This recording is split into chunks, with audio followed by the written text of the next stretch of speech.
Olá pessoal, bem-vindos a mais um InfoEmagens em Pauta. Hoje temos aqui o informativo 574 do STJ, nada menos do que 43 notícias para comentarmos. Temos 9 súmulas, vários julgamentos em recurso especial repetitivo, temos julgamentos da Corte Especial, julgamentos de sessão que não são de repetitivos e muitos julgados de turmas, muitos mesmos e julgados bastante interessantes, eu acredito que vocês aí de casa vão gostar. Tudo tranquilo, professor Felipe? Qual é o julgado que tu trazes aqui para a primeira rodada? Bom, professor Gabriel, dando alô a você e ao pessoal de casa, eu vou trazer 3 súmulas da primeira sessão, 2 delas sobre tributário e uma delas sobre processo civil, muito boas e consolidam entendimentos já antigos do STJ. Perfeito, Felipe. Eu também vou comentar algumas súmulas aí deste informativo. Vamos iniciar então. Nessa primeira rodada, então, única e exclusivamente com súmulas que foram trazidas nesse informativo 574. Podemos começar contigo, Felipe? Vamos lá. Eu vou começar pela súmula 553 do STJ.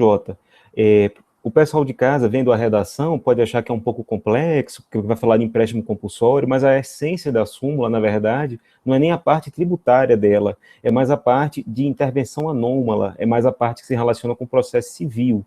Ele vai colocar quem é o órgão responsável por julgar um recurso quando o ente federal, no caso a União, ingressa no feito em sede de recurso, em sede de apelação. Eu vou ler a súmula de forma bastante rápida. Nos casos de empréstimo compulsório sobre o consumo de energia elétrica, é competente a Justiça Estadual para o julgamento de demanda proposta exclusivamente contra a Eletrobras.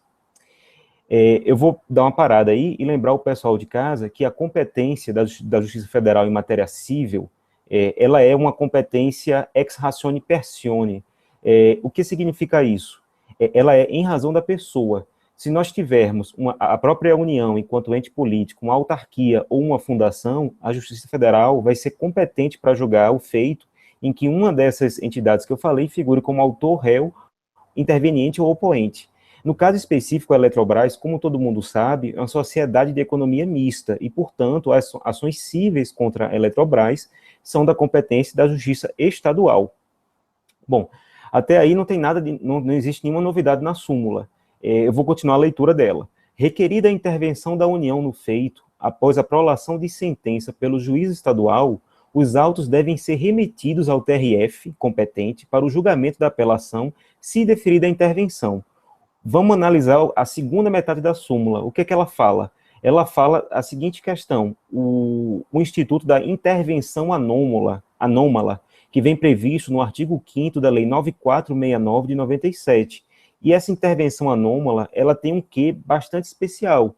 Permite que a União, estados e municípios intervenham em feitos onde algum ente da sua administração indireta seja parte, tão somente motivado pelo interesse econômico. Essa intervenção de terceiros, diferente das demais, não necessita do interesse jurídico. Pela literalidade da norma, seria possível um interesse meramente econômico.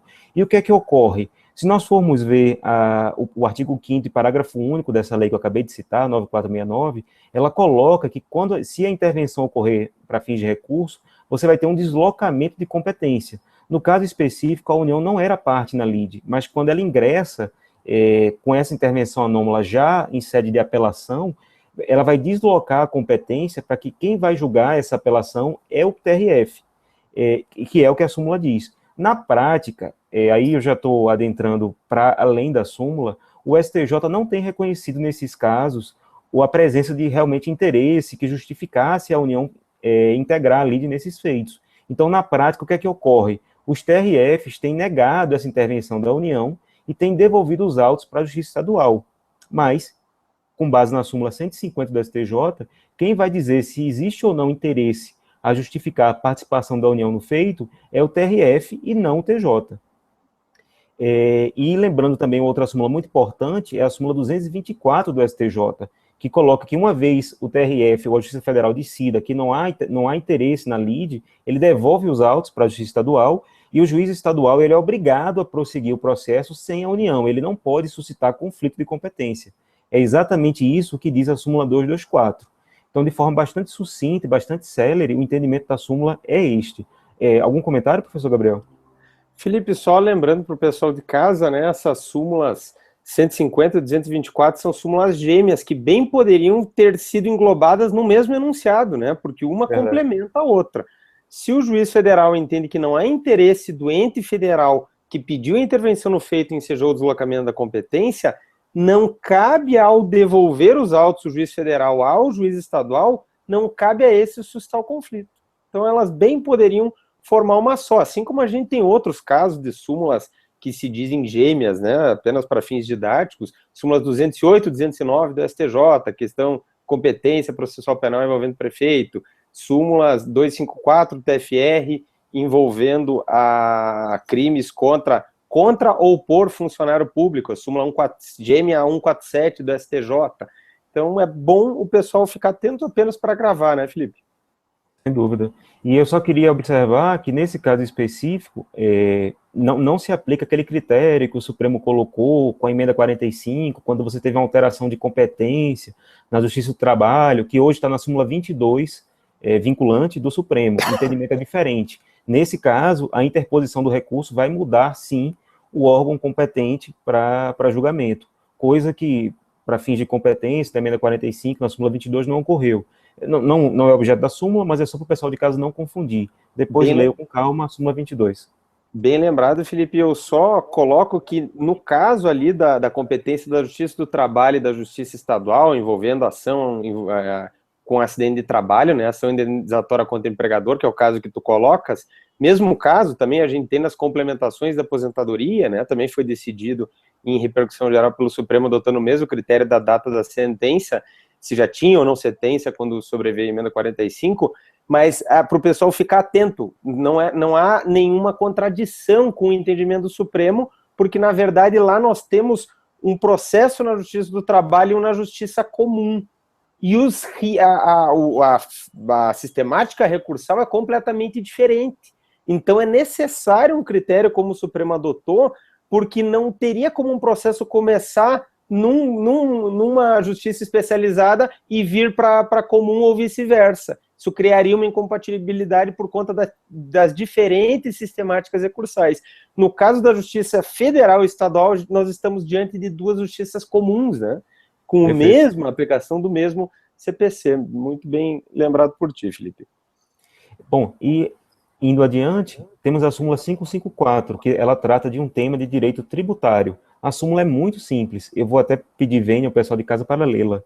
Na hipótese de sucessão empresarial, a responsabilidade da sucessora abrange não apenas os tributos devidos pela sucedida, mas também as multas moratórias ou punitivas referente a fatos geradores ocorridos até a data da sucessão.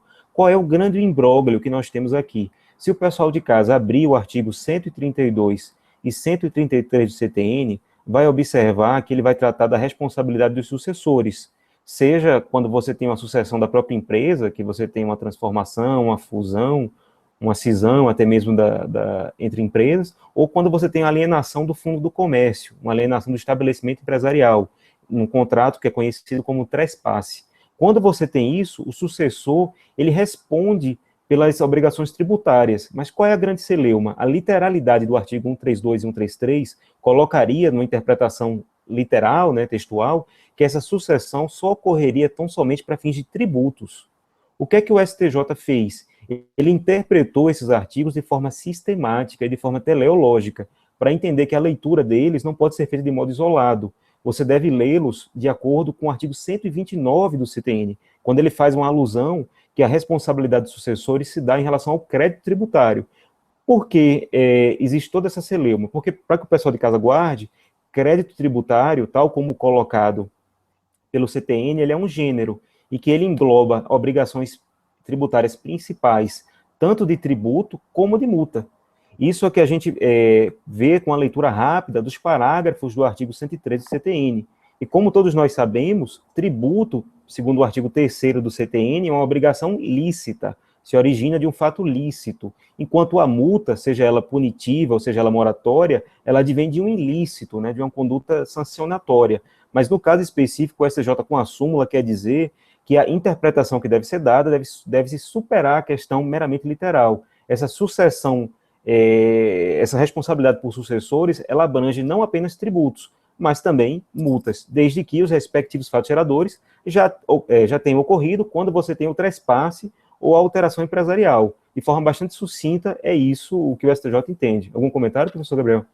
Felipe, só lembrando para o pessoal de casa, como tu bem colocou, multa não é tributo, mas é crédito tributário. O pessoal deve distinguir tributo de crédito tributário. E o professor Felipe colocou, tributo não constitui sanção por ato ilícito. Só para o pessoal não confundir, pode incidir o tributo em razão de algum rendimento ilícito.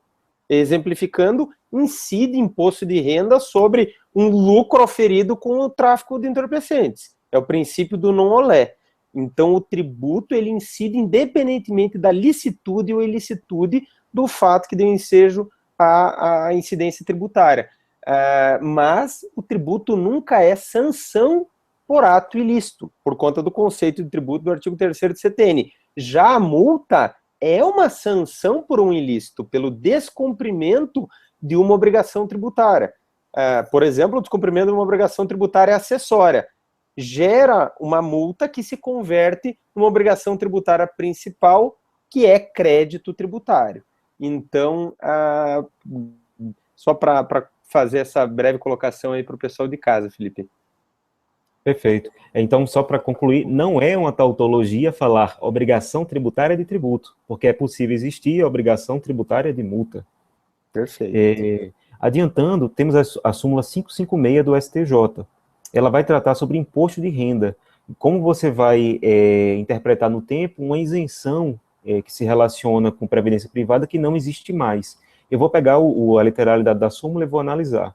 Dispõe a súmula 556. É indevida a incidência de imposto de renda sobre o valor da complementação de aposentadoria, pago por entidade de previdência privada em relação ao resgate de contribuições recolhidas para as referidas entidades patrocinadas no período de 1º de janeiro de 89 até 31 de dezembro de 95, em razão da isenção concedida pelo artigo 6º, inciso 7º, a linha B, da Lei 77.13 de 88, na redação anterior a que lhe foi dada pela Lei 92.50. Bom, vamos destrinchar a súmula.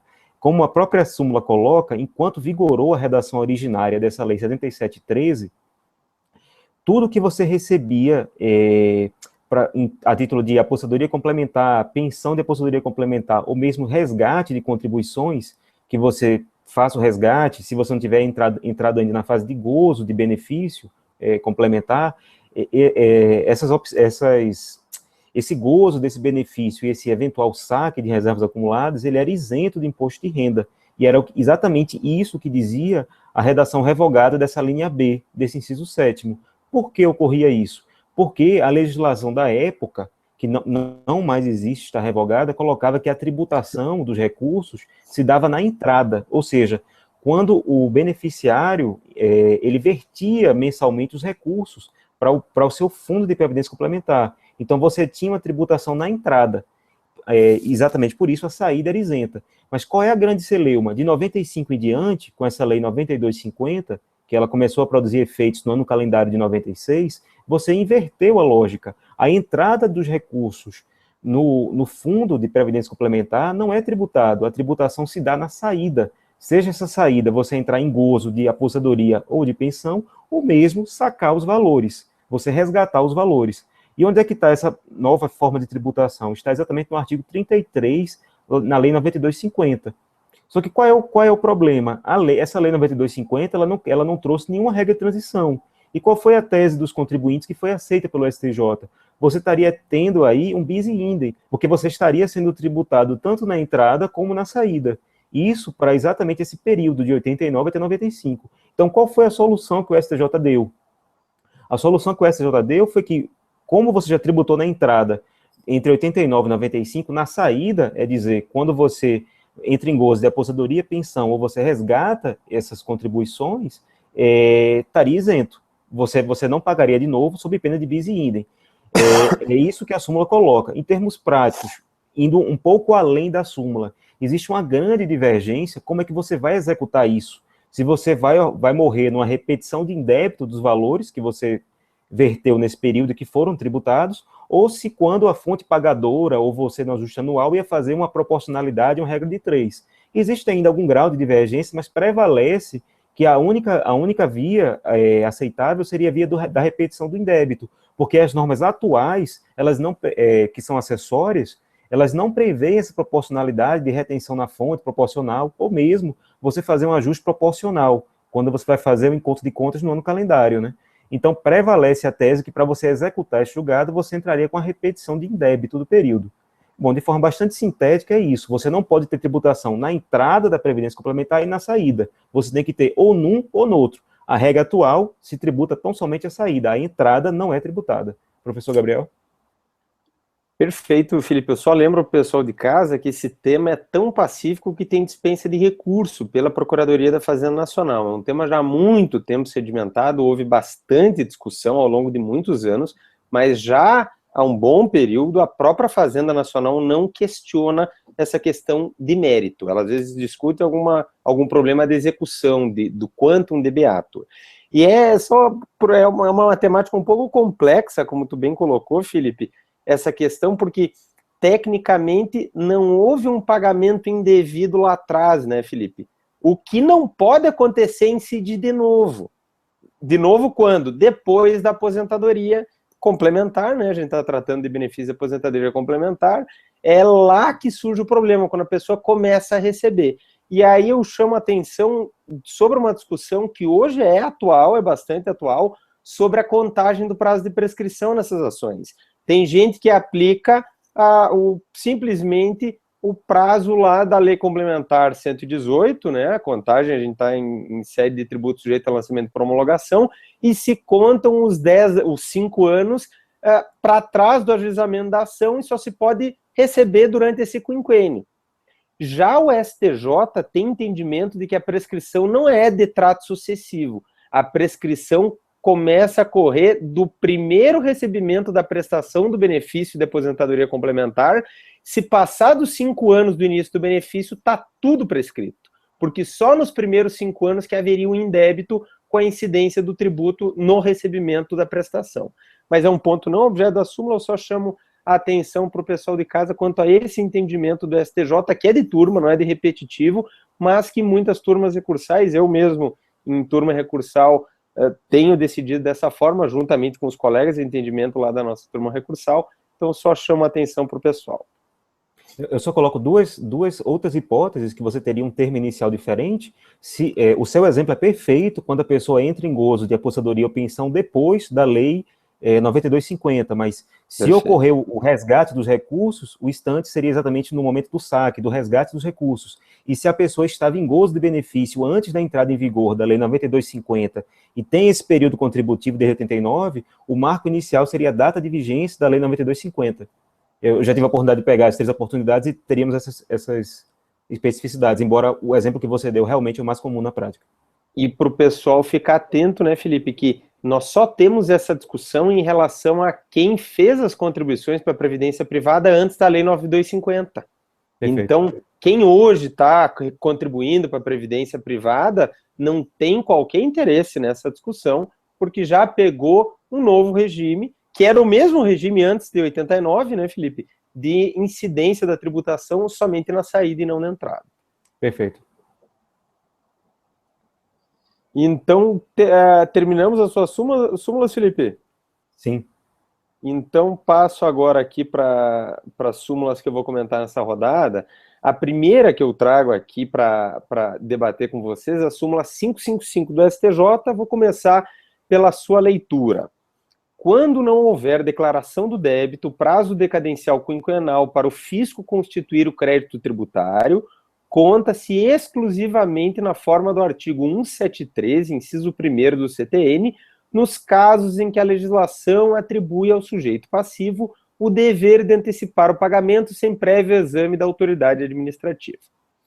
Primeiro ponto para observar dessa súmula, essa parte final, nos casos em que a legislação atribui ao sujeito passivo o dever de antecipar o pagamento sem prévio exame da autoridade administrativa. De que estamos tratando? Tributo sujeito a lançamento por homologação. Né? Temos o lançamento de ofício, o lançamento por declaração e tributos sujeitos a lançamento por homologação. É desse caso que estamos tratando.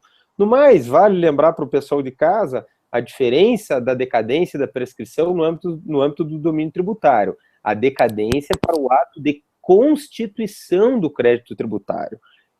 Prazo decadencial só existe para a constituição. Uma vez constituído o crédito tributário, já não há mais falar em decadência quanto a esse crédito. Só temos a partir dali a prescrição para a sua cobrança, iniciada a partir da data da constituição definitiva, segundo diz o artigo 174 do CTN, com aplicações práticas aí diversas, né? Interpretação, no caso de declaração e não pagamento, é desde a data do vencimento do tributo ou da declaração, que for posterior, não é o que diz a letra do 174, mas é a interpretação do STJ. Eu lembro aqui, pessoal, da súmula 436, que diz que a entrega da declaração pelo contribuinte reconhecendo o débito fiscal constitui o crédito tributário dispensado a qualquer outra providência por parte do fisco. Ou seja, se o contribuinte declarou no tributo sujeito a lançamento por homologação que ele deve 10 mil, está constituído esse crédito tributário de 10 mil reais. Não há mais necessidade de qualquer lançamento por parte do fisco. Simplesmente há que se cobrá-lo dentro do prazo prescricional de 5 anos, que se inicia a partir da data da declaração ou do vencimento do tributo, ou que for posterior, entendimento do STJ em recurso especial repetitivo. Neste caso aqui, da súmula, nós temos a situação em que o contribuinte não declara o débito. Logo, num tributo sujeito a lançamento por homologação, em que não houve a declaração do débito pelo contribuinte, o que via DCTF ou GFIP, né, ou GIA, né, no âmbito estadual, o que deve acontecer? O fisco deve proceder ao lançamento de ofício. E aí a dúvida, qual é o prazo para o fisco proceder a esse lançamento de ofício num tributo sujeito a lançamento por homologação, em que o contribuinte não declarou e muito menos pagou, obviamente, esse tributo, como deveria, via DCTF, em determinados tributos, via GFIP, em outros tributos, contribuições previdenciárias em geral, ou via GIA. A CELEUMA envolve a interpretação sobre o artigo 173 ou sobre o artigo 150, parágrafo 4º do CTN. Por quê? O 150, parágrafo 4º, traz um prazo de 5 anos. O 173, inciso 1º, também fala num prazo de 5 anos. Então, o prazo propriamente não é o grande ponto da controvérsia. Ambos são de 5 anos. O problema está no marco inicial da contagem. Pelo 150, parágrafo 4º, a contagem se dá a partir do fato gerador. Pelo 173, inciso 1º, que é o que interessa aqui, a contagem se dá a partir de 1º de janeiro do exercício seguinte àquele em que o lançamento poderia ter sido realizado. Então vejam a diferença. Imaginemos que o fato gerador ocorreu no mês de fevereiro de 2016. Se nós aplicarmos o 150, parágrafo 4º, nós vamos contar os 5 anos para esse lançamento pelo fisco, o lançamento de ofício, desde a data do fato gerador, fevereiro de 2016. Se nós contarmos na forma do 173, inciso 1º, os 5 anos só vão iniciar a partir de 1º de janeiro do exercício seguinte àquele que o lançamento poderia ter sido efetuado. Ora, se o fato gerador já aconteceu, o lançamento poderia ter sido efetuado nesse exercício de 2016. Logo, a decadência pelo 173.1 inicia-se a partir de 1º de janeiro de 2017, ou seja, janeiro de 2017. Daí, pessoal, a consequência prática diversa na aplicação de um ou outro prazo. Pelo 150, parágrafo 4º, se invoca o quê? Ele é próprio para os tributos sujeitos a lançamento por homologação. E o que diz o 150, parágrafo 4º? Que o fisco tem 5 anos desde o fato gerador para homologar o pagamento antecipado pelo contribuinte. O STJ, nessa súmula, como a gente já viu pela leitura, mandou aplicar o 173, inciso 1º, que na prática pode dar um prazo a mais para o fisco para esse lançamento. Por que o STJ fez isso? Por uma questão muito singela.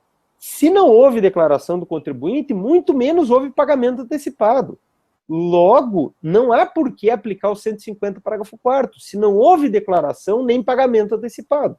Daí ser o caso de aplicação do 173, inciso 1º, CTN iniciando-se a partir do exercício financeiro seguinte, aquele em que o lançamento poderia ter sido efetuado. Esse ponto é bastante tranquilo, pessoal. O que a súmula não cuidou e que gera alguma polêmica é o caso em que há uma declaração parcial. Por que parcial? Digamos que o contribuinte devia 100 mil reais naquele mês, naquela competência, e ele apresenta a DCTF no valor de 50 mil reais. Neste caso, quanto aos outros 50, como que se conta o prazo de 173, inciso 1º? Tem precedentes do STJ dizendo que se houve um pagamento antecipado, é caso de aplicar o 150, parágrafo 4º, mesmo quanto a essa diferença. A súmula, repito, não cuidou disso, falou quando não houver declaração do débito. Aguardemos até para ver o eventual desfecho na interpretação do próprio entendimento sumular. Felipe? Eu destaco só, Gabriel, que realmente você entrou no ponto-chave, que não é nem o que a súmula diz, é o que a súmula não diz, né? Porque você não pode interpretar ela a contrário do senso. Porque, por exemplo, tem precedentes do STJ que nesse exemplo que tu deste, você declarou 50, enquanto o total era 100 mil. Mas você paga 50, você fica dentro do prazo da contagem, do prazo decadencial do parágrafo 4º do 150. Agora, se você declara 50 mil, mesmo sendo a menor, mas não paga nada, aí você, pelo fato de não ter pagamento, porque na verdade o que seria homologado não é a declaração, mas o pagamento, pelo fato de não ter pagamento, você entraria no 173, inciso 1º. Então você ficaria no primeiro dia do exercício seguinte. E só para o pessoal de casa não confundir, nós aqui não estamos tratando de lançamento por declaração. Essa declaração aqui, que constitui o crédito tributário, ela é uma obrigação acessória do contribuinte dentro da sistemática de um lançamento por homologação. Não é lançamento por declaração, embora exista a declaração enquanto obrigação acessória. Perfeito, Felipe. E a próxima súmula aqui para nós comentarmos é a súmula 557. Agora saímos do direito tributário um pouco para irmos para o direito previdenciário. O que diz a súmula? Vamos lê-la para depois comentá-la.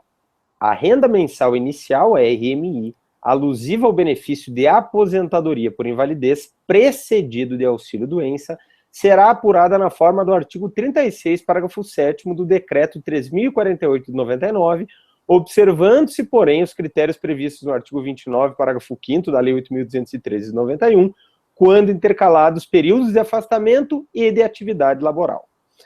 Essa súmula é reflexo de um entendimento pacificado pelo STJ e chancelado pelo Supremo Tribunal Federal, contrariamente ao entendimento que era das instâncias inferiores, seja primeiro grau em peso, seja as turmas recursais, tribunais regionais federais e mesmo o TNU. Para a gente entender, pessoal, o que diz o artigo 36, parágrafo 7º do Decreto 3.048, que está no centro aí do debate. Ele diz que se o segurado vinha recebendo um auxílio-doença e vai convertê-lo em aposentadoria por invalidez, não é caso de recalcular o salário de benefício da aposentadoria por invalidez. Basta simplesmente aumentar o coeficiente apanhando-se o mesmo salário de benefício utilizado para o cálculo do auxílio-doença, logicamente reajustado, como todo qualquer benefício, nos reajustes anuais trazidos pela Previdência Social, né, para a recomposição do valor da moeda, ou seja, para a preservação do valor real. Pode parecer que, né, para quem não está habituado com a controvérsia, pode parecer uma coisa lógica, mas não. O grande problema, e esse é o ponto do debate, envolvia a legalidade do que diz o decreto no seu artigo 36, parágrafo 7º. Por quê? Porque o artigo 29, parágrafo 5º da Lei 8.213, diz que o salário de benefício quando for calculado, se houver no período básico de cálculo algum benefício por incapacidade auferido pelo segurado, aquele período em que ele recebeu o benefício por incapacidade vai ser computado no novo salário de benefício, considerando-se como salário de contribuição o salário de benefício corrigido do benefício por incapacidade que veio sendo recebido. É uma discussão, para quem não tem muita familiaridade com o direito previdenciário, um pouco complicada, porque envolve trabalha com alguns conceitos, salário de contribuição, salário de benefício, e é preciso compreendê-lo. Em resumo, salário de contribuição é a base de cálculo da contribuição previdenciária mensal. É quanto o trabalhador ganha, que vai servir de base de cálculo para a incidência da sua alíquota da contribuição previdenciária, conforme o tipo de segurado. Temos 5 segurados obrigatórios, um que é o segurado facultativo. O salário de benefício é coisa completamente diversa. É uma média dos salários de contribuição, que nós temos aplicações diversas também, conforme o benefício, mas, em linhas gerais, ele é a média aritmética simples dos 80% maiores salários de contribuição de todo o período contributivo, multiplicado pelo fator previdenciário, no caso da aposentadoria por tempo de contribuição, e se for aposentadoria por idade, essa aplicação do fator previdenciário é facultativa. Daí chegamos, e acho que para quem não tinha mais familiaridade, pode ajudar a compreender um pouco melhor. O 29, parágrafo 5º diz: se nós estamos calculando salário de benefício de alguma prestação, por exemplo, uma aposentadoria por invalidez, que é o benefício que tem em jogo na súmula, e se no período básico de cálculo, ou seja, esse período correspondente a todo o período contributivo do segurado, ou se o segurado se filiou antes da Lei 9876 de 99, desde julho de 94, todo esse período, se ele recebeu algum benefício por incapacidade, o que diz o 29, parágrafo 5º? Que nós deveríamos calcular o salário de benefício da aposentadoria por invalidez, considerando-se nesse período em que ele recebeu o benefício por incapacidade, um auxílio-doença, por exemplo, o salário de benefício daquele auxílio-doença, corrigido como também são corrigidos os salários de contribuição. Essa seria a lógica, só que o decreto facilitou a vida do INSS para dizer o quê? Se o segurado vem ganhando o auxílio-doença que é convertido numa aposentadoria por invalidez, essa aposentadoria por invalidez não precisa ter o seu salário de benefício recalculado. Já se aproveita do cálculo do salário de benefício desse auxílio-doença que se converteu na aposentadoria por invalidez. Simplesmente aumenta-se o coeficiente. Por que aumenta-se? Porque o auxílio-doença representa 91% do salário de benefício. Esse é o valor da renda mensal inicial do auxílio-doença. Já a aposentadoria por invalidez é 100% do salário de benefício. Então se aumenta de 91 para 100. É isso que quer dizer o decreto. Só que na visão da jurisprudência até o STJ vir na linha oposta, era de que a regra do decreto era ilegal, porque ia por um caminho mais fácil, mas que ia na contramão do que prevê o artigo 29, parágrafo 5º. O STJ, no entanto, foi uma manha aí para a Previdência, na minha visão, porque para mim a ilegalidade era flagrante. Era mais fácil, mas então que se mudasse a lei. O que o STJ fez? Uma interpretação sistemática para dizer que o 29, parágrafo 5º só é aplicável, e aí ele invoca o artigo 55, inciso 2º da lei, nos casos em que houve período intercalado entre atividade e recebimento de benefício por incapacidade.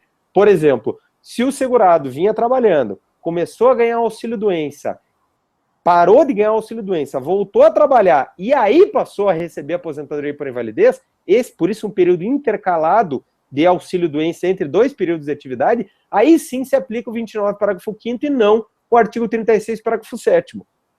Mas, e aí o artigo 36, parágrafo 7º nem cuidava dessa situação, o 36, parágrafo 7º é válido. Para quais hipóteses? Nas hipóteses em que o segurado vem ganhando o auxílio-doença e sem voltar ao trabalho já passa a receber a aposentadoria por invalidez por conversão do auxílio-doença.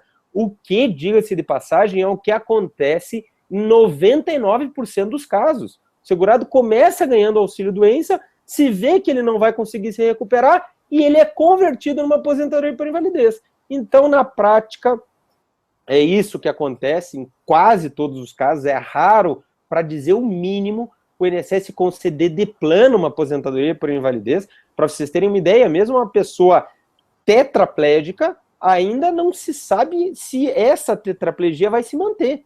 Então começa-se com o auxílio-doença até ter um diagnóstico mais preciso. Então a chance de alguém começar ganhando aposentadoria por invalidez é mínima. Primeiro vai-se ao auxílio-doença para converter numa aposentadoria por invalidez, e neste caso, como diz o decreto, artigo 36, parágrafo 7º, que foi tido como legal, vimos aí na súmula, basta não precisa recalcular o valor do salário de benefício, basta pegar o mesmo salário de benefício, atualizado, como disse, reajustado, aumentando-se o fator de conversão, o fator incidente ali no salário de benefício de 91% para 100%, que é o fator relativo à aposentadoria por invalidez. No mais, eu só lembro que o Supremo Tribunal Federal enfrentou essa matéria em RE também pelo plenário e chancelou o entendimento da STJ. E aí eu pergunto para vocês, o que tem de constitucional, ponto constitucional direto nessa discussão? O problema é de legalidade do decreto. Dizer que viola a precedência da fonte de custeio seria uma mera violação reflexa ao texto constitucional.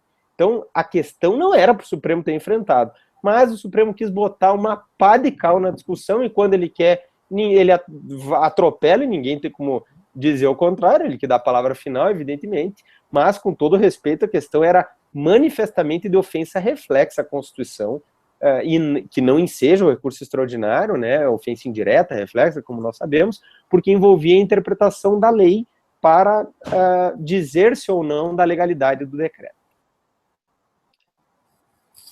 O único ponto que eu acrescento, não tem nada a ver com a súmula, mas quando você vai calcular o salário de benefício, auxílio doente e a aposentadoria por validez, não há a incidência de fator previdenciário, né? Só para o pessoal de casa guardar. O fator previdenciário e aposentadorias por tempo de contribuição. E por idade, ativamente, só se for ajudado. Isso mesmo. Por isso, na aposentadoria por idade é facultativo para levar para o pessoal de casa, só se for mais favorável ao segurado. Obrigatório é o fator previdenciário na aposentadoria por tempo de contribuição. Próxima súmula, pessoal, nessa rodada que eu trago aqui, é a súmula 561. Vou lê-la aí com vocês. Acompanhe aí também pelo material. Os conselhos regionais de farmácia possuem atribuição para fiscalizar e autuar as farmácias e drogarias quanto ao cumprimento da exigência de manter profissional legalmente habilitado, farmacêutico, durante todo o período de funcionamento dos respectivos estabelecimentos.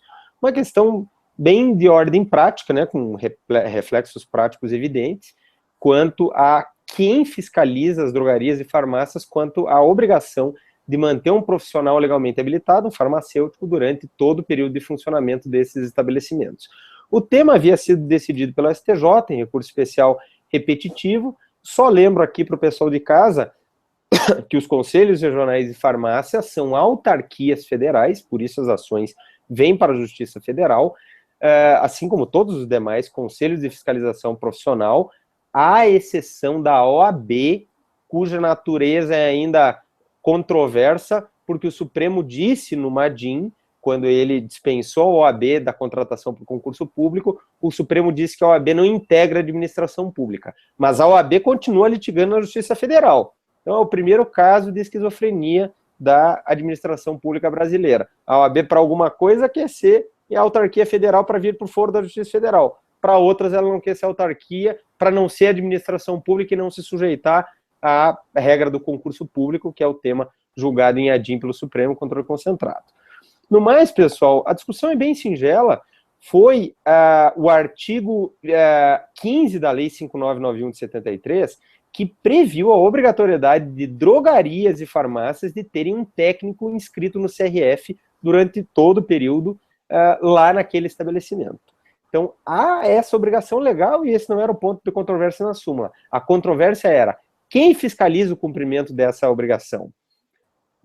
É o CRF que tem feito isso, mas se criou uma tese de que seria a Anvisa, porque envolveria a vigilância sanitária. O entendimento do STJ, como a gente viu pela súmula, é de que é competência de fato do CRF.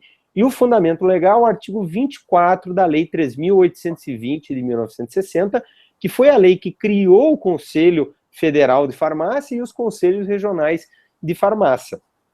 E lá ele prevê, nesse artigo 24, a multa por infração, né, as normas que têm relação ali com a profissão, e atribui a competência para os conselhos de farmácia. Daí que a súmula se consolidou nessa linha para dizer que a competência é do CRF e não da Anvisa. A Anvisa, que eu lembro, é uma autarquia em regime especial, é uma agência reguladora federal, como nós sabemos, de vigilância sanitária que tem como atribuição licenciar, fiscalizar condições de funcionamento, inclusive, de drogarias e farmácias.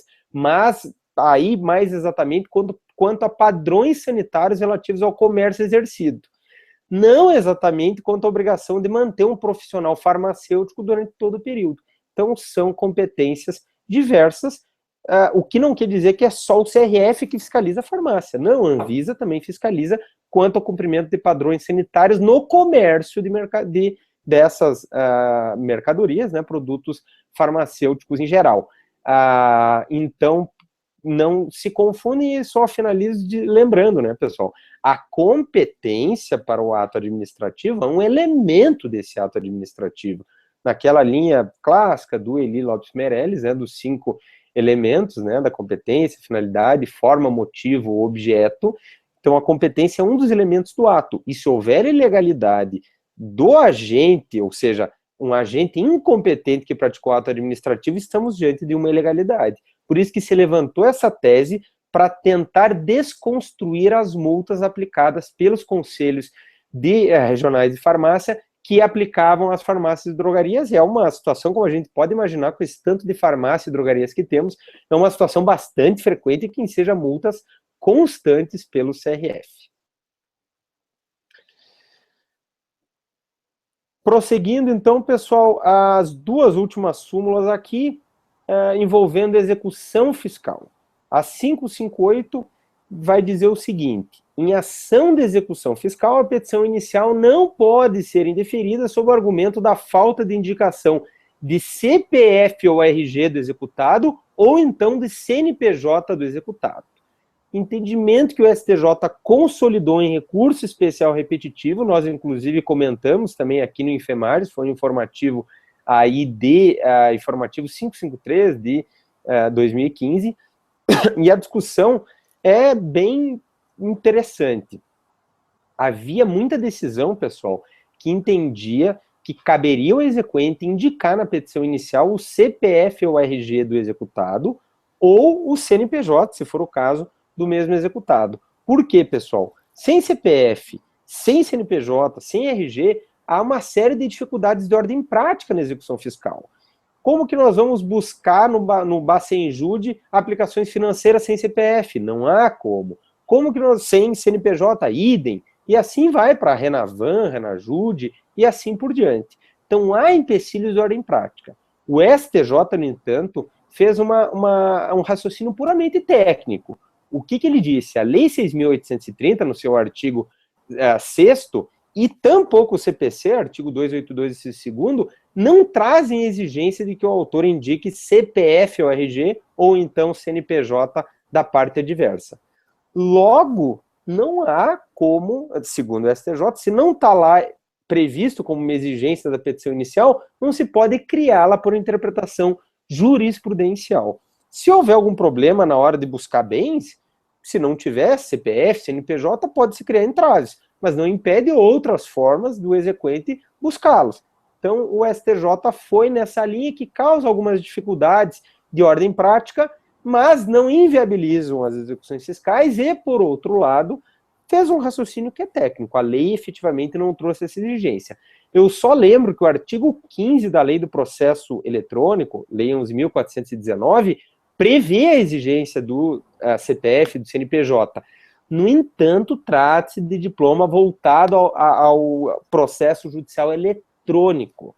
Daí que, diante do princípio da especialidade, não há como aplicá-lo para as execuções fiscais que têm regência própria, a Lei 6.830 de 80. Então, em resumo, não é motivo para o indeferimento da petição inicial de uma execução fiscal o fato de não haver indicação nessa petição, nessa exordial, do CPF RG do autor ou do CNPJ, conforme o caso. Eu só coloco a observação, professor Gabriel, que no novo CPC, no artigo 319, inciso 2º, vai ser expressa a obrigatoriedade de você elencar o CPF ou o CNPJ, muito embora o parágrafo 1º desse artigo 319 coloca que se você não tiver essa informação, você pode pedir que o juiz lhe ajude a diligenciar para você ter essa informação, mas vai ser obrigado para que conste, né? Lembrando que, no caso específico da súmula, a execução fiscal será de baixa eficácia, né? Provavelmente vai ser uma execução que vai ser suspensa, enfim, vai ter prestação intercorrente, etc. E bem lembrado, Felipe, até mesmo porque é uma discussão que a gente vai poder assistir. Se a lei de execução fiscal vai ser aplicável para dizer que na execução não é exigida, ou então se nós vamos aplicar o novo CPC subsidiariamente. Não sabemos, obviamente, o que o STJ vai decidir, mas dá para antever alguma coisa. O STJ, nessa discussão, ele não somente disse que a Lei 6.830 não exigia, mas tampouco o CPC, no artigo 282, inciso 2º. Logo, é possível dizer que agora o novo CPC exige para justificar que também nas execuções fiscais sejam trazidas essas informações. Bem lembrado por ti, Felipe. E eu finalizo com outra súmula envolvendo a execução fiscal, a súmula 559. Vou lê-la, pessoal. Em ações de execução fiscal, é desnecessária a instrução da petição inicial com o demonstrativo de cálculo do débito por tratar-se de requisito não previsto no artigo 6º da Lei 6.830 de 1980. Aqui, pessoal, é uma discussão semelhante, mas com alguns contornos diversos. O tema foi decidido pelo STJ em recurso especial repetitivo, que se converteu, cuja tese agora se converte em súmula, e que já era da jurisprudência antiga do STJ. O que o STJ discutia? A lei de execução fiscal, no artigo 6º, vejam, é o mesmo artigo que a gente viu na súmula anterior, não traz a exigência de que a petição inicial venha acompanhada de demonstrativo do débito atualizado. Os executados invocavam isso como uma preliminar de nulidade, por dizer que na petição inicial, portanto, apresentaria um vício. E o que eles invocavam? Não era à toa. Artigo 614, inciso 2º do CPC. O que ele diz? Exige-se nas execuções em geral demonstrativo do débito atualizado até a propositora da ação. Logo, os executados invocavam uma aplicação subsidiária do 614, inciso 2º, lá na execução fiscal. O STJ negou essa aplicação subsidiária, dizendo que a Lei 6.830 dispõe expressamente sobre os requisitos essenciais para a instrução das petições iniciais nas execuções fiscais e não coloca o demonstrativo de débito dentre eles. Por outro lado, a CDA já traz, né, é o título que aparelha a petição inicial da execução fiscal, é o título executivo que enseja esse processo executivo, e ela já traz ali critérios legais, nós temos critérios legais para a atualização do débito, então basta atualizá-lo.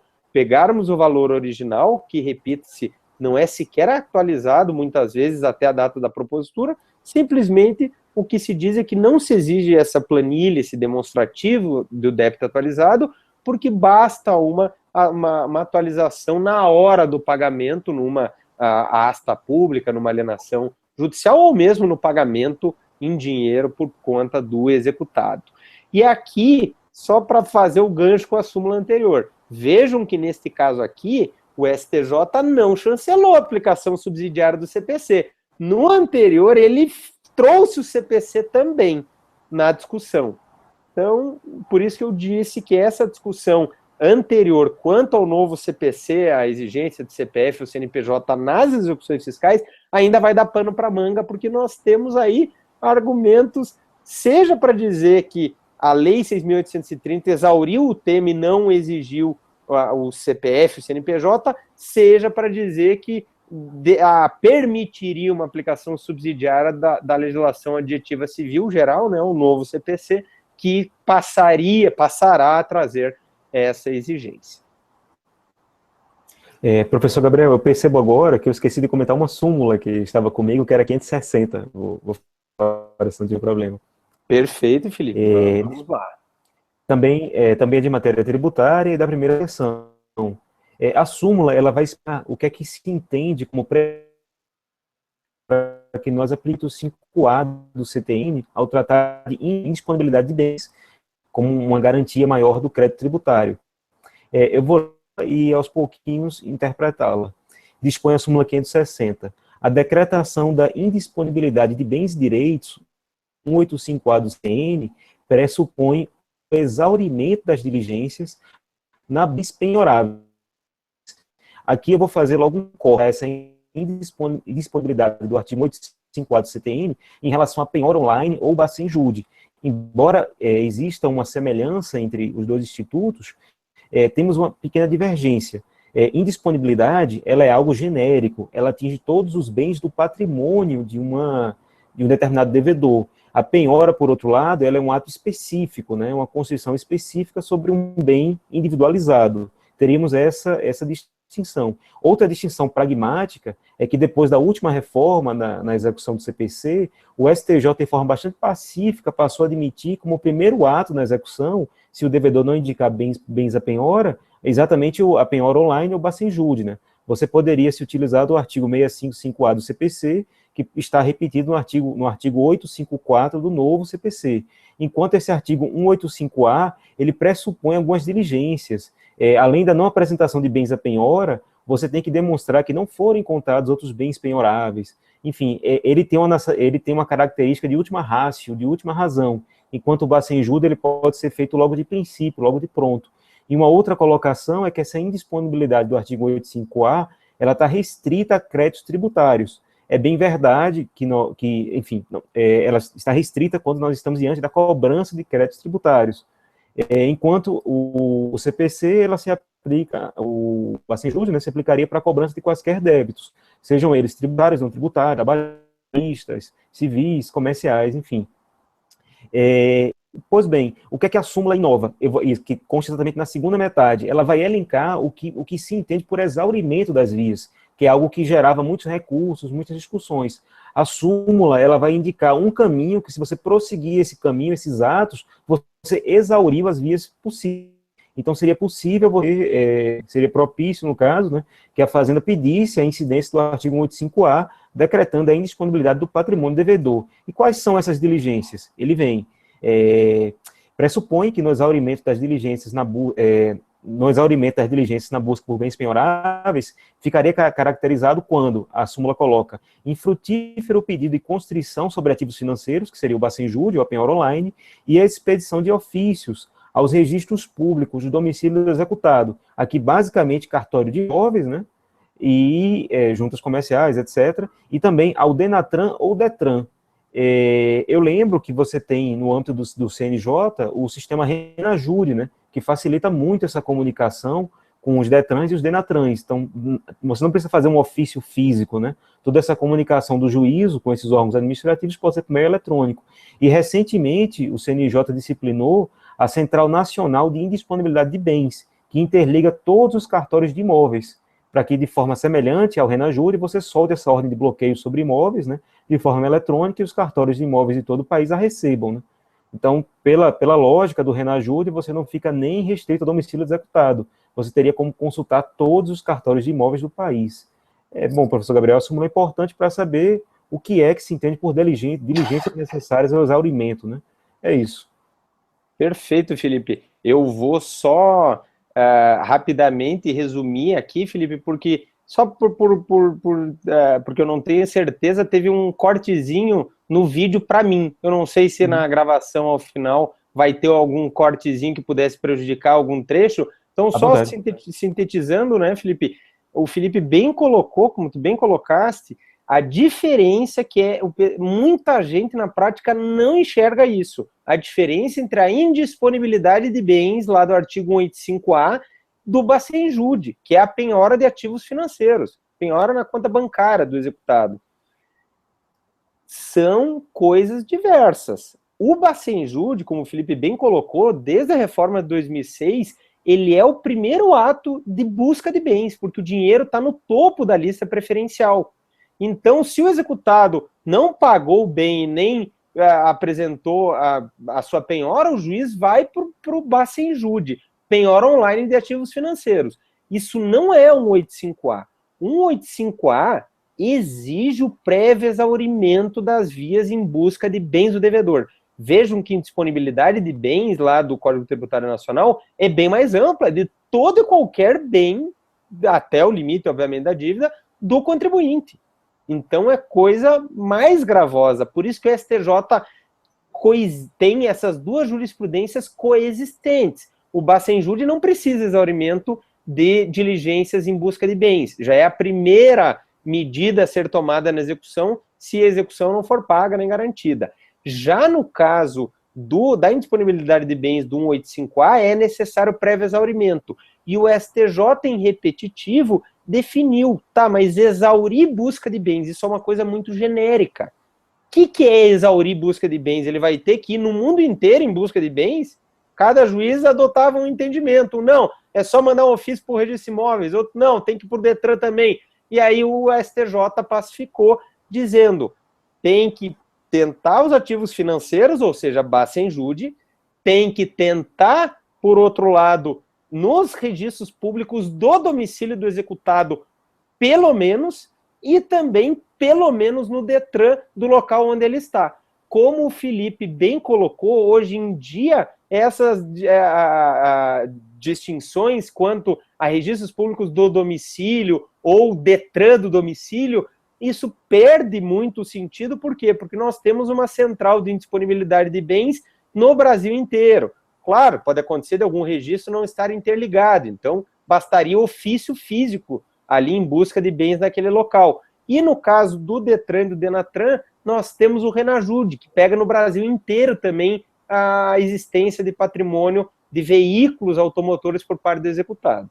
Então, é importante o pessoal conhecer, como tu bem colocasse, Felipe, todo esse desdobramento que ensejou a súmula e até mesmo o quadro atual, né, da arte, que até mesmo permite uma busca mais ampla quando se aciona o botão do Renajude ou mesmo a central de indisponibilidade de bens lá do CNJ. Finalizamos, então, pessoal, nossa primeira rodada repleta de súmulas. Foram 9 súmulas que nós comentamos, julgados né, jurisprudência importantíssima. Fiquem atentos que seguramente serão muito cobradas nas provas vindouras e esperamos vocês para as próximas rodadas aqui desse informativo 574 do STJ, vários repetitivos, decisão de corte especial, decisão de sessão sem ser repetitivo e muito precedente de turma com entendimentos polêmicos e bastante interessantes. Obrigado, pessoal, e até a próxima.